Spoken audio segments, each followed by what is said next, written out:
So, I know I waited too long since I haven't done an offbeat Kiki requested video.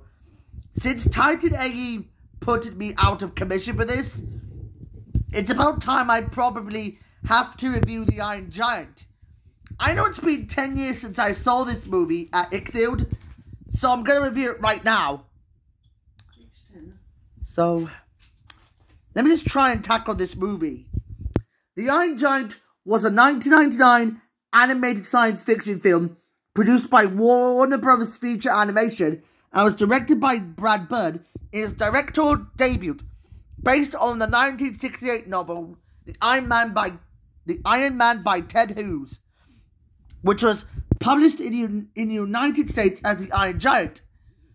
Although I learned that he had a marketed base title, it was originally released in 1968 in the UK as The Iron Man. I noticed that there's something very interesting in what this movie could have looked like back in 1984.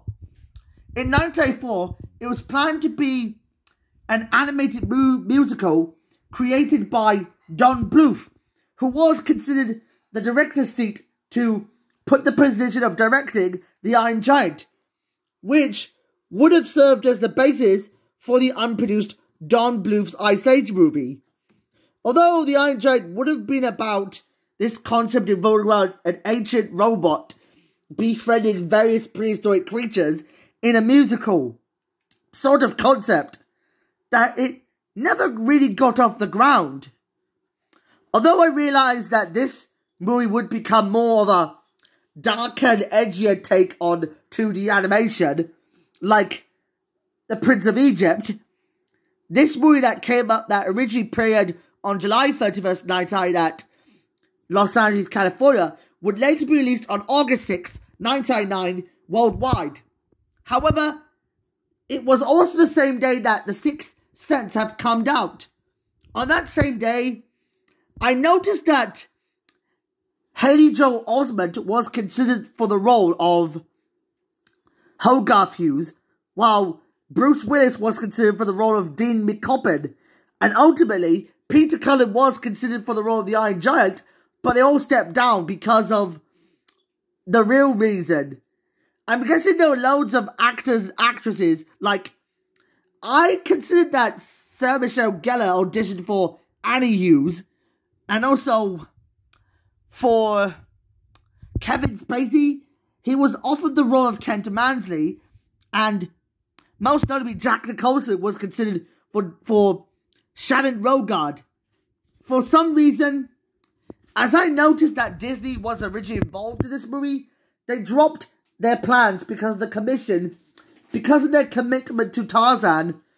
This is how the movie began like this. As I know, right after the box office failure of Quest for Camelot, that it was supposed to win the Oscar nominee for Best Original Song, but it lost to The Prince of Egypt When You Believe. Now, the plot is very simple. During the Cold War in 1957, the film centers on a young boy named Hogarth Hughes, who discovers the idea of befriending the giant alien robot from outer space. Although Beatnik Dean McCoppin tells Hogarth to stop the military from getting the giant killed because of Kent Mansley, who was a paranoid federal agent, has experienced his descent into madness from the moment he was scared that something bad would happen to him. As it had a budget of $50 million, it grossed up to $31.3 million because it was a box office bomb. Although it felt like, despite the poor marketing campaign and skepticism towards the mixed critical reception, I praised for its story, animation characters, the portrayal of the title character of this movie. It's what brought Vin Diesel to stardom, priorly before his commitment to the Fast and Furious. As I noticed that, for some reason, it also had a signature edition that it featured two previously deleted scenes that were added to the film. According to alternate versions, in the extended version of The Iron Giant, it added 2 new scenes where Dean and Annie had a conversation where the farmer sold Dean the tractor with a bite that was taken out of it. In another scene, the Iron Giant had a dream of an army of where the armies of giants would take over and destroy the world and a plan to the apes, which was actually a con in my opinion. From the original, Hogarth finds the giant's hand watching TV showing a commercial for maple cereal in what Brad Bird originally wanted to put it for an ad on Disneyland attraction Tomorrowland. However, Disney wouldn't be able to produce the movie because they had no idea what they're doing. Although this idea was later recycled into a scene from Toy Story 2, where Pork Chop took control of flicking the TV remote on its commercials, and he saw an Hour's Toy Barn commercial. Although that scene realized that the signature edition was available to be used, even though Brad Bird directed the film of Tomorrowland, meaning that it foreshadows it. Sadly, the 2 added scenes were only available in the United Kingdom outside the USA. So, speaking of that, I noticed it was kind of interesting that they added some Superman references that illusionize the Man of Steel's use of superpowers, as well as discovering what I've learned about the Iron Giant.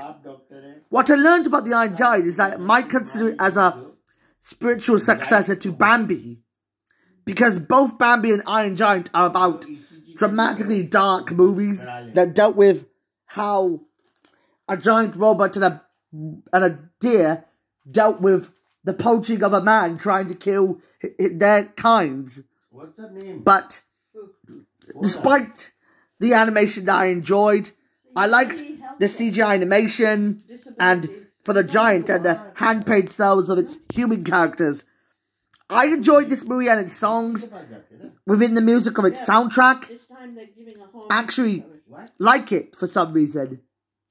That there are loads of performers involved in the soundtrack, like the Tyrones, Jimmy Haskell, Ed Barnes, the Nutty Squirrels, Mel Torney, Eddie Platt, the Magnificents, Lou Johnson, Jimmy Logston, the Coasters, Jimmy Rogers, Amos Brothers, and Michael Cameron. Although I loved the standard motion picture songs from the motion picture score and its deluxe edition, I'd probably love this type of movie that I enjoyed. That despite the Iron Giant being a stillborn franchise, that there was no sequel involved, despite the moment of why the Giant sent Superman to sacrifice himself to get himself killed by a missile.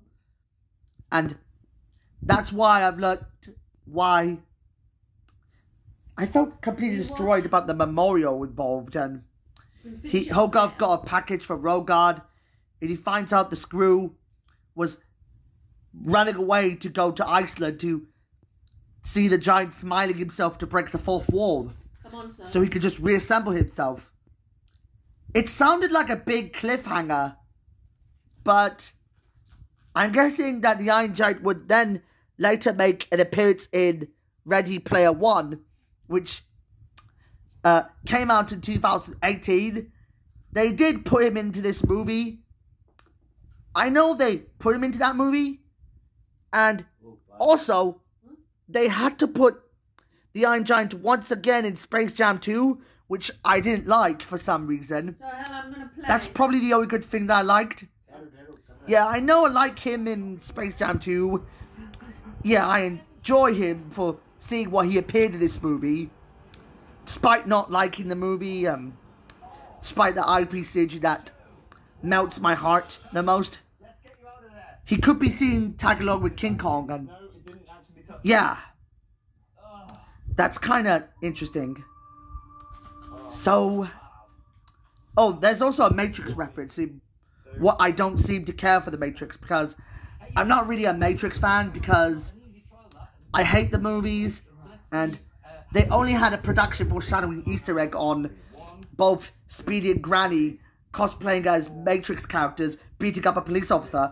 That both LeBron and Brooks were also cosplaying as Matrix characters. Yeah, me and Big Cat Films have been calling that we don't like the Matrix. And then he would make an appearance in Multiverses as a playable character. I know no one expected him to return. I know it's been like a long time since he suffered modern day obscurity. Although he met Superman, it's finally like a dream come true. But despite the massively cool special effects and improved writing and its use of hand-painted animation, I'm going to give this movie like some sort of a surprisingly improved 7.6 out of 10. Yeah, I'd probably like to just say my one final words about the Aesop of this movie. The Aesop is, souls don't die, they just go up in heaven. But there's nothing more that you love more than fighting and killing. If you're the gentle giant, you believe that there's no such thing as an alternate universe in real life.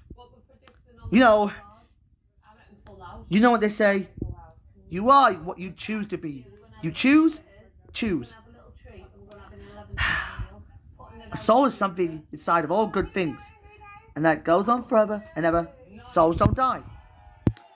But I ran out of ideas. It's probably quite emotional that it's been a bumpy ride for me to review this movie. But if you hit the like button and subscribe, I might say bye-bye.